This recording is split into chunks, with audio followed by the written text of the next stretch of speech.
Hello class 12। आज हम आपको अभ्यास प्रश्न पत्र 2023 के सेट द कक्षा 12वीं विषय हिंदी बताने जा रहे हैं। चलिए शुरू करते हैं क्वेश्चन नंबर फर्स्ट से। क्वेश्चन नंबर फर्स्ट है, सही विकल्प का चयन कर लिखिए। नंबर 1, दिन जल्दी जल्दी ढलता है गीत बच्चन के किस काव्य संग्रह से लिया गया है? तो ये काव्य संग्रह के निशा निमंत्रण से लिया गया है। नंबर 2, किस रस को रसराज कहा गया है? इसका करेक्ट आंसर है श्रृंगार को। श्रृंगार रस को रसराज कहा गया है। नंबर 3, जिठौत का अर्थ है? तो जिठौत का अर्थ होता है जेठ का पुत्र। नंबर 4, अंगार उगलना का अर्थ है? अंगार उगलना का अर्थ होता है कठोर वचन कहना। नंबर 5, मराठी भाषा में लिखी गई कहानी जूझ का हिंदी अनुवाद किसने किया है? इसका हिंदी अनुवाद किया है केशव प्रथम वीर ने। नंबर 6, भारत में पहला छापाखाना खुला है 1556 में। क्वेश्चन नंबर 2, रिक्त स्थान में सही शब्द का चयन कर लिखिए।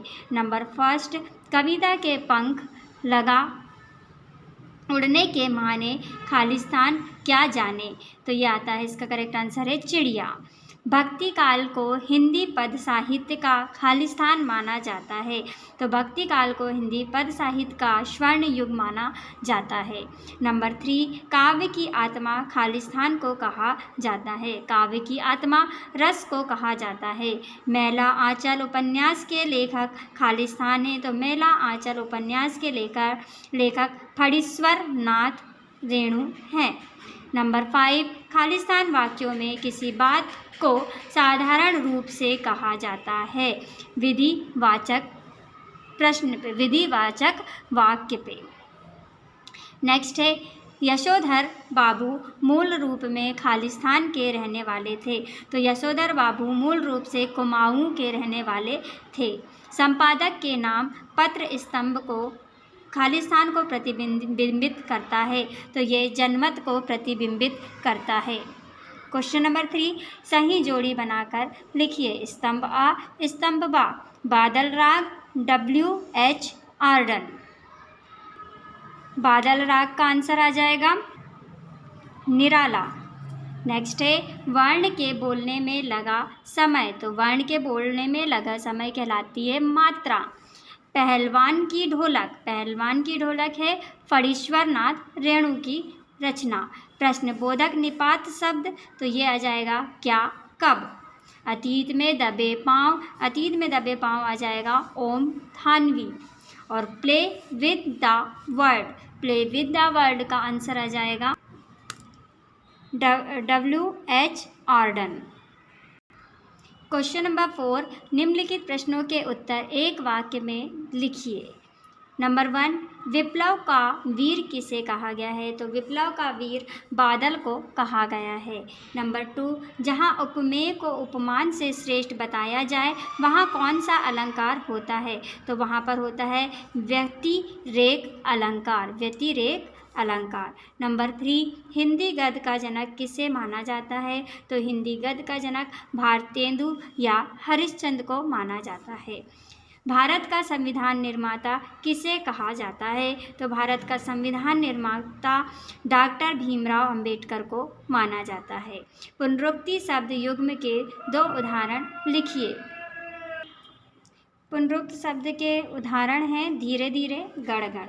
जहाँ पे शब्द की पुनरावृत्ति होती है वो पुनरुक्त शब्द युग्म कहलाते हैं। नेक्स्ट है 6 नंबर, मोहनजोदड़ो नगर कितने हजार साल पुराना है? तो ये 4000 साल पुराना है। नंबर 7, कौन सा स्तंभ जनमत को प्रतिबिंबित करता है? तो पत्रकारी लेखन जो है जनमत को प्रतिबिंबित करता है। नंबर 5, क्वेश्चन नंबर 5, सत्य असत्य कथन लिखिए। नंबर 1, कविता सृजन के लिए शब्द रूपी बीज की कल्पना की खाद की आवश्यकता नहीं होती, यह कथन है असत्य। नंबर 2, अखियाँ हरि दर्शन की प्यासी में वियोग श्रृंगार रस है, यह कथन है सत्य कथन। क्रंदन का अर्थ प्रसन्न होना है, यह कथन है असत्य कथन। नंबर 4, गुरुत्वाकर्षण तकनीकी शब्द है, यह कथन है सत्य कथन। नंबर 5, कविताओं के साथ खेलते हुए लेखक आनंद को 2 बड़ी शक्तियाँ प्राप्त होती है, यह कथन है सत्य कथन। नंबर 6, उल्टा पिरामिड शैली को 2 भागों में बांटा गया है, यह कथन है असत्य कथन। क्वेश्चन नंबर 6, प्रगतिवाद के 2 कवियों के नाम एवं प्रत्येक की एक रचना का नाम लिखिए। नंबर 1 है श्री रामधारी सिंह दिनकर और इनकी रचनाएं हैं कुरुक्षेत्र, रश्मिरथी, रेणुका, संस्कृति के 4 अध्याय। नंबर 2 है सूर्यकांत त्रिपाठी निराला, इनकी रचनाएं हैं कुकुरमुत्ता, बेला, नए पत्ते और तुलसीदास। इसके और का क्वेश्चन है नई कविता की कोई 2 विशेषताएं या प्रवृत्तियां लिखिए। इसका आंसर है नंबर 1, आधुनिकता की अभिव्यक्ति। आधुनिकता नई कविता के केंद्र में प्रतिष्ठित है। आधुनिक विषयों के क्षेत्र में होने वाली खोजों, विज्ञान के प्रसार से उत्पन्न विचार तथा भागवत परिवर्तनों की अभिव्यंजना नई कविता आधुनिकता के रूप में करती है। सेकंड है शिल्पगत नवीनता। नई कविता के कवि नए प्रतीक व नए उपमानों को ढूंढते हैं और ईमानदार अनुभूति की वाणी देते हैं, जैसे मेरे सपने इस तरह टूट गए जैसे भुंजा हुआ पापड़। क्वेश्चन नंबर 7, स्नेह सुरा से क्या आशय है, लिखिए। स्नेह सुरा का तात्पर्य है प्रेम की मदिरा जो कवि को उन्मत्त बनाए रखती है और कवि प्रेम की मस्ती में झूमता रहता है। प्रेम की मादकता को कवि हर क्षण महसूस करता है। इसके और का क्वेश्चन है उषा का जादू क्या है और क्यों टूट रहा है। उषा का जादू यह है कि वह अनेक रहस्यपूर्ण एवं विचित्र स्थितियां उत्पन्न करता है। कभी पुती स्लेट, कभी गीला चौका, कभी शंख के समान आकाश तो कभी नीले जल में झिलमिलाती देह, ये सभी दृश्य जादू के समान प्रतीत होते हैं। उषा का जादू सूर्योदय होते ही टूटने लगता है। क्वेश्चन नंबर 8, प्रसाद गुण संपन्न कविताओं की 2 प्रमुख विशेषताएं लिखिए। प्रसाद गुण कविता की विशेषताएं काव्य के जिस गुण विशेष के कारण सहृदय का चित्त व्याप्त हो जाता है, अर्थात सहृदय के चित्त में अर्थ पूरे का पूरा रम जाता है, उसे प्रसाद गुण कहते हैं। यह गुण प्रायः सभी रसों में पाया जाता है। यह गुण ऐसी रचनाओं में पाया जाता है जिनके सुनने या पढ़ने मात्र से उनका अर्थ सहज ही समझ में आ जाता है। इसके और का क्वेश्चन है कोई 2 खंड काव्य और उनके रचनाकारों के नाम लिखिए। तो पहला खंड काव्य है पंचवटी और दूसरा है भस्मासुर। तो पंचवटी के रचनाकार हैं मैथिली शरण गुप्त और भस्मासुर के रचनाकार हैं नागार्जुन। क्वेश्चन नंबर 9, विरोधाभास अलंकार की परिभाषा लिखिए। आंसर है जहाँ किसी पदार्थ, गुण या क्रिया के वास्तविक विरोध ना होते हुए भी विरोध का आभास हो, मतलब जहाँ पे विरोध नहीं होता लेकिन सिर्फ उसका क्या होता है आभास होता है, वहाँ पर विरोधाभास अलंकार होता है। इसके उदाहरण हैं वाह मुख की मधुराई कहाँ कहें, मीठी लगे अखियान लुनाई। ये आपका विरोधाभास अलंकार का एग्जाम्पल है। इसके और का क्वेश्चन है लक्षणा शब्द शक्ति की परिभाषा उदाहरण सहित लिखिए। लक्षणा शब्द शक्ति जिस शब्द शक्ति से प्रचलित अर्थ या मुख्य अर्थ का बोध ना होकर उससे संबंधित अन्य अर्थ का बोध हो, उसे लक्षणा शक्ति कहते हैं। एग्जाम्पल है इसका खूब लड़ी मर्दानी वह तो झांसी वाली रानी थी, या फिर शेर वनराज कहलाता है। क्वेश्चन नंबर 10, निबंध को गद्य की कसौटी क्यों कहा जाता है। इसका आंसर है आचार्य रामचंद्र शुक्ल ने निबंध को गद्य की कसौटी कहा है। इसका तात्पर्य है कि पद्य की तुलना में गद्य रचना संपन्न करना दुष्कर कार्य है, क्योंकि अगर 8 पंक्तियों वाली कविता में यदि एक भी पंक्ति भावपूर्ण लिख जाती है तो कवि प्रशंसा का भागी होता है, परंतु गद्य के संदर्भ में ऐसा नहीं देखा जाता। गद्यकार को एक एक वाक्य सुव्यवस्थित एवं सोच विचार कर लिखना होता है। उसी स्थिति में गद्यकार प्रशंसनीय है। गद्य में निबंध लेखन बहुत ही दुष्कर कार्य है। निबंध सुरुचिपूर्ण, आकर्षक एवं व्यवस्थित होना चाहिए। इसी कारण निबंध को गद्य की कसौटी कहा जाता है। क्वेश्चन नंबर 10 के और का क्वेश्चन है, शुक्ल युग के गद्य की 2 विशेषताएं लिखिए। तो शुक्ल युग की 2 विशेषताएं, नंबर 1, साहित्यिक विषयों पर निबंध लिखने वालों में हजारी प्रसाद द्विवेदी, डॉक्टर नगेंद्र नंद दुलारे वाजपेयी, रामविलास शर्मा अज्ञे प्रमुख हैं। नंबर 2, शुक्ल युग में लिखे गए ललित निबंधों को अभिनव पुष्टता प्रदान की गई है। क्वेश्चन नंबर 11, लगान ना चुकाने पर जमींदार ने भक्तिन को क्या सज़ा दी। तो इसका आंसर है, लगान ना चुकाने पर जमींदार ने भक्तिन को दिन भर कड़ी धूप में खड़ा रहने की सज़ा दी। क्या सज़ा दी उन्होंने सज़ा दी कि भक्तिन को दिन भर कड़ी धूप में खड़ा रहना पड़ेगा। इसके और का क्वेश्चन है, परचेजिंग पावर से लेखक जैनेंद्र कुमार का क्या आशय है। परचेजिंग पावर से अभिप्राय है क्रय शक्ति, अर्थात किसी इच्छित वस्तु को खरीदने की क्षमता। बाजार में चीज़ें खरीदते समय उनके बदले पैसा दिया जाता है। धन द्वारा चीज़ें खरीदने की इस शक्ति को ही परचेजिंग पावर कहते हैं। क्वेश्चन नंबर 12, लोकोक्ति और मुहावरे में 2 प्रमुख अंतर लिखिए।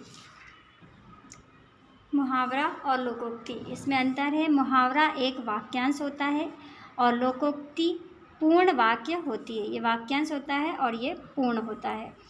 मुहावरे का प्रयोग स्वतंत्र वाक्यांश के रूप में नहीं हो सकता, जबकि लोकोक्ति का प्रयोग स्वतंत्र हो सकता है।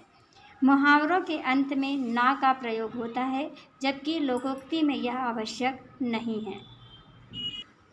क्वेश्चन नंबर 12 के और का क्वेश्चन है, तकनीकी शब्द किसे कहते हैं, उदाहरण सहित लिखिए। तकनीकी शब्द वह है जो किसी निर्मित अथवा खोजी गई वस्तु अथवा विचार को व्यक्त करता हो।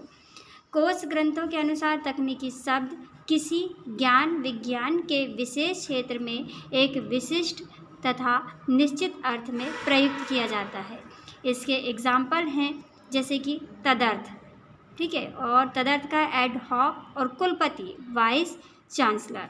तो ये 2 इसके एग्जाम्पल हैं। क्वेश्चन नंबर 13, राष्ट्रभाषा की 2 प्रमुख विशेषताएं लिखिए। तो इस क्वेश्चन का आंसर हमने आपको सेट ए में बताया हुआ है, आप वहां से इसे पढ़ लेंगे। इसके और का क्वेश्चन है, राजभाषा किसे कहते हैं, किन्हीं 2 राज्य की राजभाषा लिखिए। तो ये क्वेश्चन भी हमने आपको सेट ए में बताया हुआ है, आप उसे वहाँ से पढ़ लेंगे। क्वेश्चन नंबर 14, सिल्वर वेडिंग का आयोजन क्यों हुआ था। इसका आंसर है, यशोधर बाबू की शादी के 25 वर्ष पूरे होने की खुशी में सिल्वर वेडिंग का आयोजन किया गया था। क्वेश्चन नंबर 14 के और का क्वेश्चन है, यशोधर बाबू के चरित्र की 2 विशेषताएं लिखिए। यशोधर बाबू के चरित्र की विशेषताएं, नंबर 1, परंपरावादी। यशोधर बाबू परंपरावादी हैं, उन्हें पुराने रीति रिवाज अच्छे लगते हैं। वे संयुक्त परिवार के समर्थक हैं, उन्हें पत्नी व बेटी का संवरना अच्छा नहीं लगता। घर की भौतिक चीज़ों से उन्हें चिढ़ है। नंबर 2, पाश्चात्य संस्कृति के विरोधी। यशोधर बाबू सिल्वर वेडिंग मनाना, पतलून सैंडो ड्रेस, बिना बाह की ब्लाउज, केक काटना आदि को पाश्चात्य संस्कृति की देन मानते हैं, अतः वे उसे ना अपनाकर विरोध प्रकट करते हैं।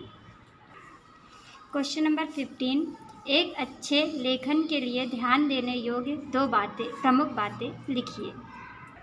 नंबर 1 है, जटिल वाक्य की तुलना में सरल वाक्य संरचना को वरीयता दें।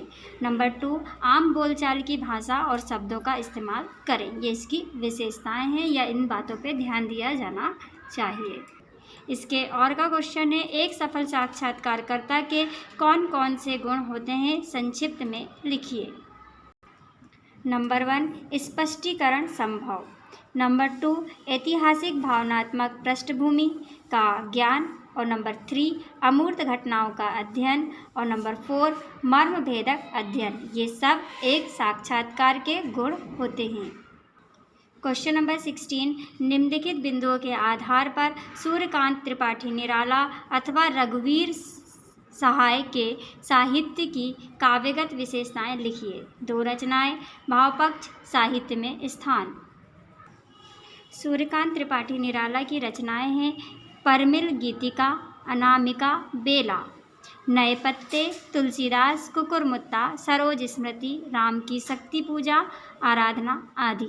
इनका भाव पक्ष है छायावाद के उन्नायक कवि होने के कारण निराला के काव्य में प्रेम तथा सौंदर्य के मोहक चित्र प्राप्त होते हैं। उनका सौंदर्य चित्रण आकर्षक एवं अद्भुत है। उनके काव्य में भक्ति एवं रहस्य भावनापरक रचनाएं भी प्राप्त होती है। उन्होंने आत्मा तथा परमात्मा की एकता का प्रतिपादन किया है।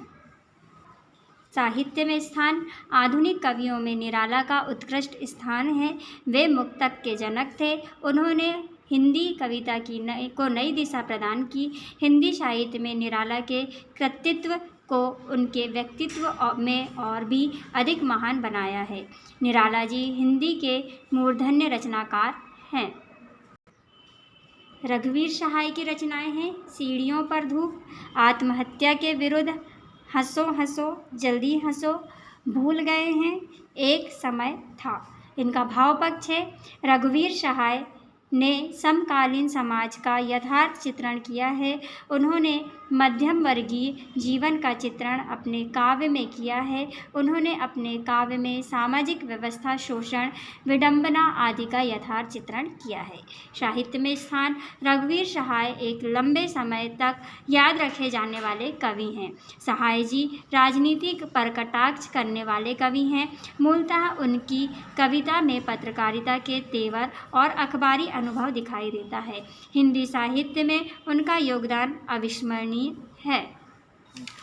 क्वेश्चन नंबर 17, निम्नलिखित बिंदुओं के आधार पर धर्मवीर भारती अथवा हजारी प्रसाद द्विवेदी का साहित्यिक परिचय लिखिए। 2 रचनाएं, भाषा शैली, साहित्य में स्थान। धर्मवीर भारती की रचनाएं हैं सूरज का 7वां घोड़ा, गुनाहों का देवता, 11 सपनों का देश, कनुप्रिया, ठंडा लोहा, अंधा युग और गीति नाट्य। भाषा शैली, नवीन शिल्प के प्रतिनिधि होने के नाते आप भावों को प्रकट करने के लिए किसी विशेष भाषा का प्रयोग नहीं करते, बल्कि स्वयं की भाषा का प्रयोग करते हैं। आपकी भाषा में सरलता, सहजता, सजीवता व आत्मीयता का पुट है। इसी कारण आपकी भाषा बोलचाल की खड़ी बोली है। आपकी भाषा में संस्कृत, देशज, उर्दू, अंग्रेजी व तद्भव शब्दों का प्रयोग देखने को मिलता है। आपके साहित्य में मुहावरों व लोकोक्ति के प्रयोग से भाषा में गति व बोधगम्यता आ गई है। साहित्य में स्थान, हिंदी काव्य में अपनी तीक्ष्ण आधुनिक दृष्टि, स्वच्छंद प्रवृत्ति एवं व्यक्तिवादी चेतना के लिए आप सदैव स्मरणीय रहेंगे। आप अद्वितीय कवि होने के साथ साथ कथाकार, निबंधकार, एकांकीकार, आलोचक और नीरछीर विवेकी संपादक थे। आपने साहित्य जगत को एक से बढ़कर एक रचनाएं प्रदान की। आपकी रचनाओं के लिए हिंदी साहित्य सदैव ऋणी रहेगा। हजारी प्रसाद द्विवेदी, इनकी रचनाएं हैं अशोक के फूल, कल्पलता, विचार और वितर्क, कुटज, विचार प्रवाह, आलोक पर्व, बाणभट्ट की आत्मकथा, चारू चंद्रलेख, पुनर्नवा, अनायदास का पौथा। इनकी भाषा शैली है आचार्य हजारी प्रसाद द्विवेदी जी की भाषा परिमार्जित व परिष्कृत है। उसी कारण आपकी भाषा को प्रसन्न भाषा कहते हैं। भाषा पर पूर्ण अधिकार होने के कारण कठिन से कठिन विषय को मौज ही मौज में लिख देते हैं। इनकी भाषा में संस्कृत, उर्दू व बोलचाल की भाषा के शब्दों का प्रयोग हुआ है। भाषा को बोधगम्य बनाने के लिए सूक्तियों, मुहावरों व कहावतों का भी सटीक प्रयोग हुआ है। साहित्य में स्थान। हजारी प्रसाद द्विवेदी को साहित्य व शिक्षा के क्षेत्र में पद्म भूषण सम्मान से सम्मानित किया गया है। द्विवेदी जी उच्च कोटि के अनुसंधाता, आलोचक, निबंध लेखक और विचारक रहे। गद्य साहित्य में आपका महत्वपूर्ण स्थान है। आपने हिंदी साहित्य को समृद्ध बनाने के साथ ही साथ व्यावहारिक भी बनाया है। साहित्य सेवाओं के लिए हिंदी साहित्य आपका हमेशा ऋणी रहेगा। क्वेश्चन नंबर 18, कंप्यूटर शिक्षकों की आवश्यकता हेतु एक विज्ञापन पत्र लिखिए। कंप्यूटर शिक्षकों की आवश्यकता हेतु विज्ञापन। तो जब भी हम विज्ञापन तैयार करते हैं उसको हम एक बॉक्स में लिखते हैं। तो आवश्यकता है NR विद्या मंदिर स्कूल को आवश्यकता है एक कंप्यूटर शिक्षक की। इसके लिए योग्यताएं चाहिए। कंप्यूटर विषय में BE की डिग्री हो, कंप्यूटर के बारे में विस्तृत जानकारी हो, 2 वर्ष का शैक्षणिक अनुभव हो, आकर्षक वेतन, और यहाँ पे एक सर्कल पे आप बना के दिया है चयन डेमो क्लास और साक्षात्कार के आधार पर, मतलब डेमो क्लास ली जाएगी और साक्षात्कार उसी के हिसाब से इनका चयन होगा। संपर्क करें 134 टू गोल चौराहा, केशव नगर, नागपुर। तो इस तरीके से आप कोई भी विज्ञापन तैयार कर सकते हैं। इसके और का क्वेश्चन है, छात्र के कक्षा में विलंब से पहुंचने पर शिक्षक छात्र के बीच होने वाले संवाद को लिखिए। आंसर है, विद्यार्थी जब कक्षा में लेट आता है तो विद्यार्थी पूछता है, क्या मैं अंदर आ सकता हूँ सर? तो अध्यापक बोलते हैं, अंदर आओ, मैं तुमसे देर से आने का कारण पूछ सकता हूँ। विद्यार्थी, सर मेरे घर में मेरे पिताजी की तबीयत अचानक सुबह खराब हो गई, मुझे अपनी माँ के साथ उन्हें अस्पताल ले जाना पड़ा। अध्यापक बोलते हैं, सच कह रहे हो या देर से आने की बहानेबाजी कर रहे हो? विद्यार्थी बोलता है, नहीं सर, सच कह रहा हूँ। अध्यापक बोलते हैं, ठीक है, अपने पिताजी का ध्यान रखो, साथ ही अपनी पढ़ाई पर भी ध्यान दो।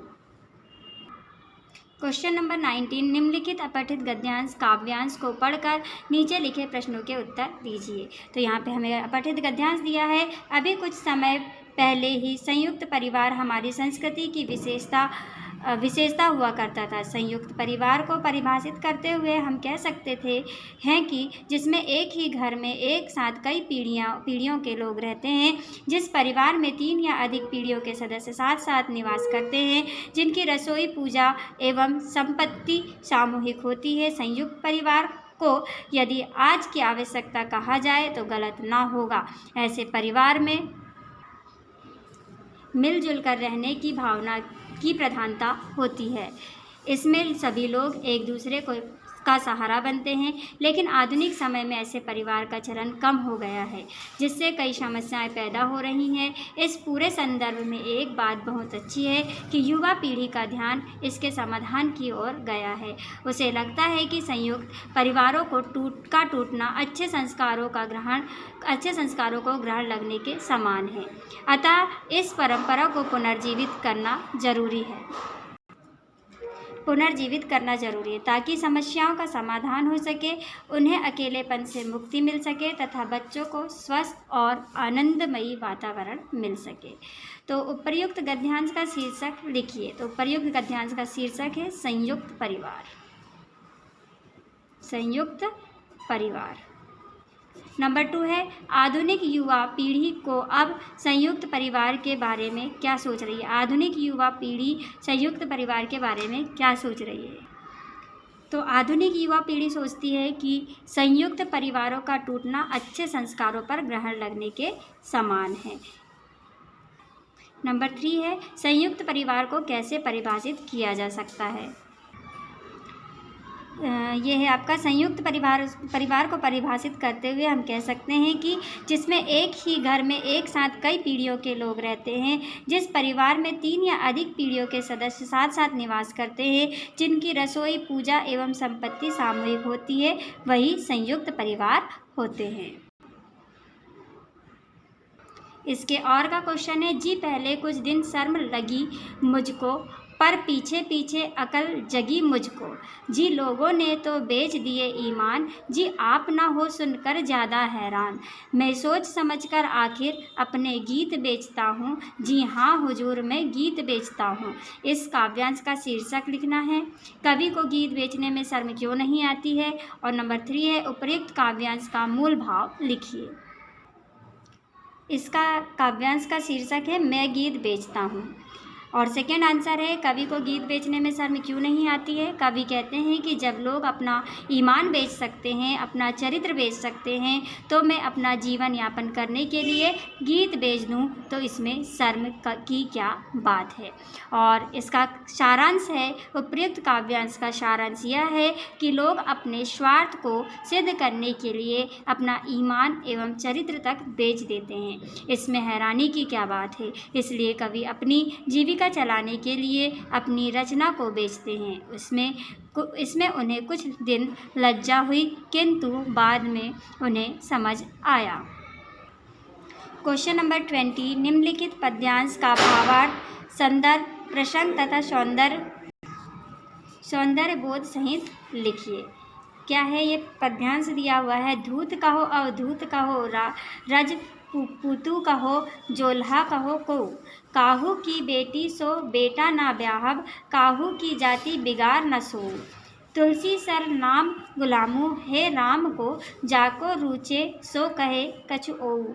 मांगी के खेबो मसीत को सोईबो, ले बौको एकु ना देव को दो। इसका संदर्भ है, प्रस्तुत कविता हमारी पाठ्य पुस्तक आरोह में संकलित कवितावली के उत्तरकांड से उद्धृत है। इसके रचयिता गोस्वामी तुलसीदास जी हैं।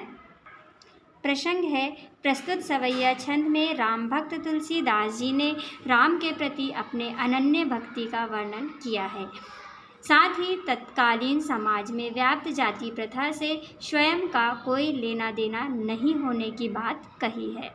व्याख्या है, कवि श्री राम के प्रति अपनी भक्ति की अटूट आस्था के अनुरूप कहते हैं कि कोई मुझे धूर्त पाखंडी ढोंगी कहे या कोई मुझे परम हंस ज्ञानी कहे, कोई मुझे राजपूत कहे या जुलाहा कहे, मुझे किसी की बेटी का विवाह किसी से नहीं कराना, किसी की जाति को मुझे नहीं बिगाड़ना, जिसे अपनी इच्छा से जो कहना है वह कह सकता है। मुझे परवाह नहीं, मेरे नाम का उपनाम ही दास है, अतः मैं सिर्फ राम का ही दास हूँ। मैं भिक्षा मांग कर खा लूँगा और मस्जिद में जाकर सो लूँगा, किसी से मुझे लेना देना नहीं है। काव्य सौंदर्य है, तुलसीदास जी ने राम के प्रति अपने अनन्य भक्ति भाव का प्रदर्शन किया है। नंबर 2, समाज में व्याप्त जातिवाद एवं रूढ़ियों का खंडन किया है। नंबर 3, सवैया छंद है। नंबर 4, भाषा सरल सहज एवं प्रभावपूर्ण ब्रजभाषा है। इसके और का क्वेश्चन है, छोटा मेरा खेत चौकोना, कागज का एक पन्ना, कोई अधड़ कहीं से आया, क्षण का बीज वहाँ बोया गया, कल्पना के रसायनों को पी बीज गल गया निशेष, शब्द के अंकुर फूटे, पल्लव पुष्पों के से निमित्त हुआ विशेष। इसका संदर्भ है, प्रस्तुत पद्यांश हमारी पाठ्य पुस्तक आरोह की कविता छोटा मेरा खेत से अवतरित है। इसके रचयिता लोकप्रिय गुजराती कवि उमा शंकर जोशी जी हैं। मूल रूप से गुजराती भाषा में लिखी इस कविता का हिंदी रूपांतरण रघुवीर चौधरी ने किया है। प्रसंग है, प्रस्तुत पंक्तियों में कवि ने खेती के रूपक में कवि कर्म को कृषि कर्म के समान बताया है। व्याख्या है, कवि कहते हैं कि किसान के खेत की ही तरह मेरा भी खेत है।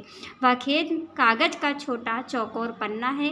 किसान अपने खेतों में बीज रोपण करता है। मैं अंतर्द्वंद की आंधी से पल भर में आए हुए विचारों के बीज को अपने कागज के खेत में बोता हूँ।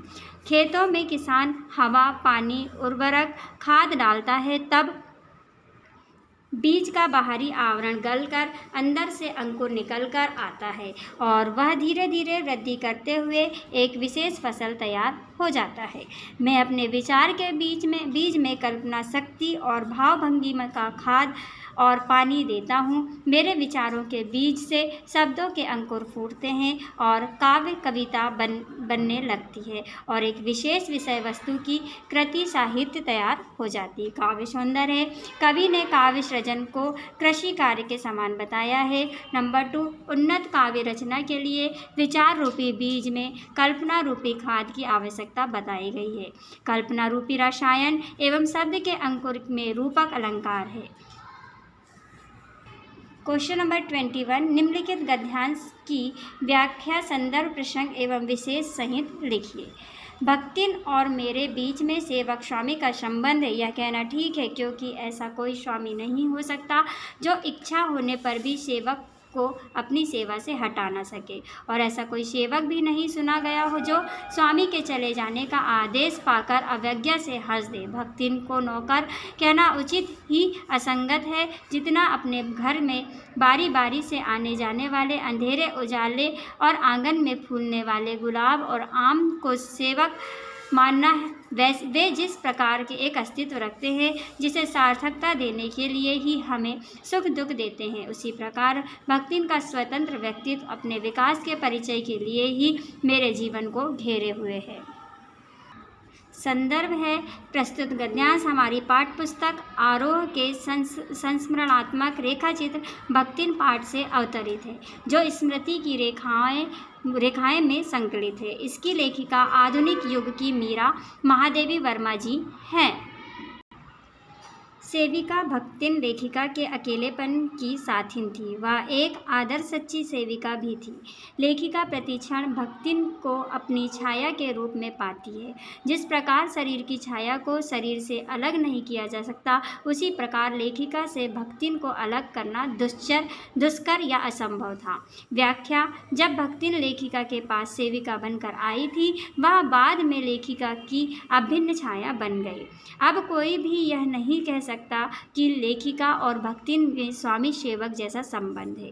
सामान्यतः देखा जाता है कि जब स्वामी सेवक के कार्य से असंतुष्ट होता है तो उसे अपनी सेवा से हटाने का आदेश देता है, परंतु लेखिका भक्तिन से नाराज होने पर भी उसे हटा नहीं सकती। उसी प्रकार ऐसा सेवक भी नहीं होता जो मालिक के द्वारा हटाए जाने पर ना हटे तथा मालिक के द्वारा जाने की आज्ञा पाकर हंस दे, परंतु भक्तिन को नौकर कहना उपयुक्त नहीं होगा। इस कारण पाठक उसे सेविका कहकर नहीं बुला सकते। जिस प्रकार घर में धूप व छाया, अंधेरे और उजाले आते हैं, इसी प्रकार हम उसे सेवक नहीं मानते। उसी प्रकार आंगन में खिलने वाले आम के पेड़ों को हम सेवक नहीं मानते क्योंकि पेड़ एक स्वतंत्र व्यक्तित्व है। यह धूप, छाँव और पेड़ पौधे हमें वास्तविकता देने के लिए सुख दुख का अनुभव कराते। उसी प्रकार भक्तिन भी अपना स्वतंत्र व्यक्तित्व रखती है और लेखिका की छाया बन जाती है, जिसमें त्याग के साथ माँ का प्रेम भी है और बीच बीच में स्वामी लेखिका को परामर्श भी देती है तथा वह स्वामिनी को अकेला नहीं छोड़ पाती। क्रोध करने पर सेविका उसे हंसकर टाल देती है। इस रिश्ते को सेवक स्वामी का संबंध नहीं मान सकते। विशेष है सेवक स्वामी, अंधेरे, उजाले जैसे शब्दों में समाज शब्दावली का प्रयोग हुआ है। नंबर 2, खड़ी बोली का प्रयोग है। नंबर 3, लेखिका और भक्तिन में धूप छाया का संबंध बताया गया है।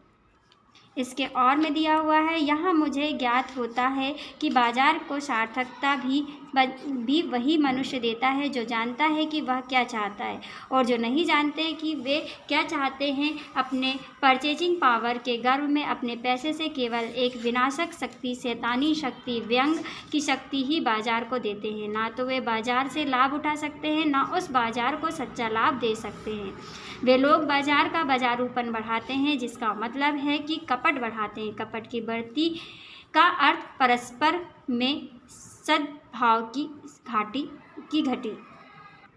इसका संदर्भ है प्रस्तुत गद्यांश हमारी पाठ्य पुस्तक आरोह निबंध बाजार दर्शन से अवतरित है। इसके लेखक कथाकार जैनेन्द्र कुमार जी हैं।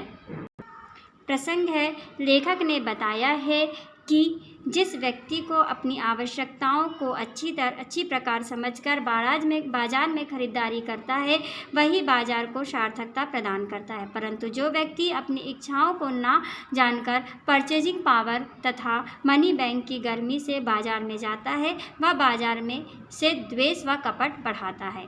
व्याख्या है, लेखक कहते हैं कि जिस व्यक्ति का मन खाली ना होकर भरा होता है, अर्थात जो ग्राहक अपनी इच्छाओं व आवश्यकताओं को अच्छी प्रकार समझकर बाजार में खरीदारी करने जाता है वही बाजार व खुद को लाभ पहुंचाता है, यही बाजार की सार्थकता है। इसके विपरीत वे ग्राहक जिनका मन खाली होता है, अर्थात उन्हें अपनी आवश्यकताओं का पता नहीं होता, वे अपनी परचेजिंग पावर से अपने पैसे का प्रयोग उचित प्रकार से ना करके अनुचित चीज़ों को खरीदता है, जिसमें बाजार को एक विनाशक शक्ति जिसे हम दुष्ट शैतानी शक्ति भी कहते हैं, क्योंकि बाजार में गिरफ्त में फंस जाते हैं। इस प्रकार के लोग केवल धन व वस्तु का आदान प्रदान करते हैं और इस तरह के छल प्रपंच के दाव पेच में खेलते हैं, जिस कारण क्रेता व विक्रेता में सद्भावना कम होती है। धोखाधड़ी, छल कपट, झूठ आदि का बोलबाला होगा और बाजार की सार्थकता नष्ट हो जाएगी। इससे किसी भी पक्ष को लाभ ना होकर हानि होगी, धन का दुरुपयोग होगा, सद्भावना का नष्ट होना मानव जाति की विडंबना है। विशेष है, अपनी आवश्यकताओं को जानने वाला व्यक्ति बाजार व स्वयं को सार्थकता प्रदान करता है। नंबर 2, संस्कृत व अंग्रेजी शब्दों का प्रयोग है। नंबर 3, लघु एवं लंबे वाक्यों का प्रयोग गद्यांश में देखने को मिलता है। क्वेश्चन नंबर 22, विद्यालय के प्राचार्य को विद्यालय के बुक बैंक से पुस्तकें प्राप्त करने हेतु आवेदन पत्र लिखिए। इसका आंसर है सेवा में श्रीमान प्रधानाचार्य, शासकीय उच्चतर माध्यमिक विद्यालय टीकमगढ़। महोदय, निवेदन है कि मैं आपके विद्यालय में 11वीं A का छात्र हूँ। मैंने प्रारंभ से ही इस विद्यालय में अध्ययन किया है। मैं अपनी कक्षाओं में प्रथम स्थान प्राप्त करता रहा हूँ। गत वर्ष मैंने सेकेंडरी की परीक्षा 80% अंकों के साथ प्रथम श्रेणी में उत्तीर्ण की है और जनपद में मेरा प्रथम स्थान रहा है। मेरे पिताजी एक साधारण किसान हैं जिनकी आय सीमित है, अतः आपसे प्रार्थना है कि मुझे विद्यालय के बुक बैंक से पुस्तकें प्रदान कर अनुग्रहित करें। आपकी अति कृपा होगी। आपका आज्ञाकारी शिष्य। इधर नाम और इधर कक्षा दिनांक। इसके और का क्वेश्चन है, आप एक छात्रावास में रहकर अध्ययन कर रहे हैं। अपने पिताजी को पत्र लिखते हुए परीक्षा हेतु अपनी संतोषजनक तैयारी की जानकारी दीजिए। यहाँ पे रहेगा एड्रेस, डेट, फिर होगा पूजनीय पिताजी, साधन, चरण, स्पर्श। आपका पत्र प्राप्त हुआ। मेरी परीक्षाएं समीप आती जा रही हैं, अतः इस समय विशेष रूप से पढ़ाई करनी पड़ रही है। आपने मेरे अध्ययन के विषय में पूछा है। मेरे लगभग सभी विषय भली प्रकार से तैयार हो चुके हैं। विज्ञान, गणित एवं अंग्रेजी के कुछ अध्यायों में मुझे कठिनाई आ रही है। उनके लिए मैं संबंधित अध्यापक गणों से निर्देशन ले रहा हूँ। साथ ही पूर्ण हो चुके अध्यायों को मैं पुनः इस दृष्टि से पुनरावलोकन कर रहा हूँ जिससे अंकों का प्रतिशत बढ़ सके। मेरी परीक्षा प्रारंभ होने में अभी 26 दिन शेष है। आप विश्वास रखिए, मैं निश्चित रूप से प्रथम श्रेणी में उत्तीर्ण होऊंगा। माताजी से प्रणाम कहिएगा और छोटू को ढेर सारा प्यार। आपका पुत्र। इधर आपका नाम होगा। क्वेश्चन नंबर 23, निम्नलिखित विषयों में से किसी एक विषय पर रूपरेखा सहित निबंध लिखिए। नंबर 1, पुस्तकालय का महत्व। ये पुस्तकालय के महत्व का आपका निबंध है। यहाँ इसकी रूपरेखा है, प्रस्तावना है। आप इसे यहाँ से देखकर पढ़ सकते हैं।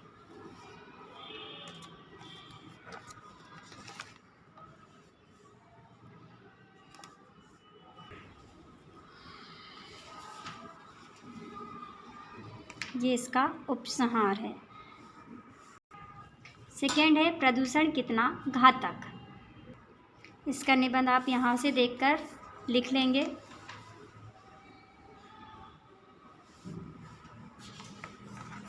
प्रदूषण के कारण दूषित पर्यावरण से बचाव, निदान, और ये इसका उपसंहार।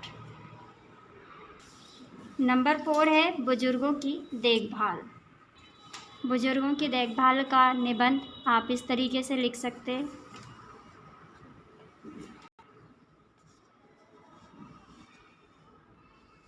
ये इसका उपसंहार। इसके निबंधों के जो कुछ टॉपिक रह गए हैं उसके लिए हम आपके लिए एक अलग से क्लास तैयार कर देंगे जिसमें आप इन्हें देख सकते हैं। तो इस तरीके से यहाँ पे हमारे सेट डी के सारे क्वेश्चंस ख़त्म होते हैं। Thank you.